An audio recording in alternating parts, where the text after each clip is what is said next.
Les 18 derniers mois ont bousculé l'économie mondiale. Le Covid-19 a bouleversé des vies et des millions de personnes ont perdu leur emploi. Mais la pandémie a également déclenché une vague de naissance de start-up dans les principales économies d'Europe, aux États-Unis, au Japon et ici aux Émirats arabes unis. En octobre 2020, 84 000 entreprises ont été créées en France, soit une hausse de 20% par rapport à 2019 et le chiffre le plus élevé jamais enregistré. À Dubaï, comme beaucoup d'autres personnes, Mélodie Mock a perdu son emploi dans l'événementiel l'année dernière.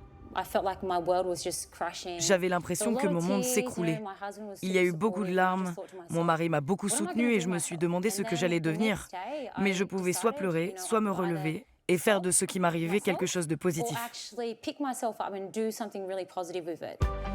Mélodie s'est tournée vers la cuisine à domicile en créant des condiments asiatiques à base de piment. J'ai beaucoup appris. C'était un vrai défi, pour être honnête, mais c'était très gratifiant. En même temps, si je n'avais pas été licenciée, je ferais probablement encore le même travail et je serais peut-être malheureuse. Au moins maintenant, je suis épanouie, je suis heureuse. Je n'ai jamais été aussi heureuse de toute ma carrière. Avec le confinement, le bricolage et la décoration d'intérieur ont également gagné en popularité. Le marché était évalué à 647 milliards d'euros dans le monde en 2020. Mostafa El Rizzi et son partenaire souhaitaient rénover l'appartement qu'ils louent et cherchaient des solutions abordables et temporaires. Nous voulions surtout changer le revêtement et nous nous sommes littéralement creusé la tête pendant des jours. Nous avons eu en tête cette idée de carrelage, alors tout d'abord nous avons cherché aux Émirats arabes unis pour essayer de trouver des magasins ou des entreprises de décoration ou toute personne qui vendrait ce produit, mais sans succès. Alors nous avons tout installé nous-mêmes. Beaucoup de nos amis sont venus et ils étaient impressionnés. Nous avons tout de suite pensé que ce que nous avions fait pourrait potentiellement donner naissance à une entreprise. Ce qui était au départ une micro-entreprise s'est rapidement développé. Une fois que nous avions le carrelage, les clients se sont dit « Ok, maintenant j'ai une cuisine à moitié belle, mais il reste encore le problème du comptoir et des placards. Et il existe ce qu'on appelle l'habillage en vinyle. Alors nous avons commencé à explorer davantage ce domaine. » Pendant la pandémie, la demande de vêtements confortables pour être portés à la maison a également augmenté.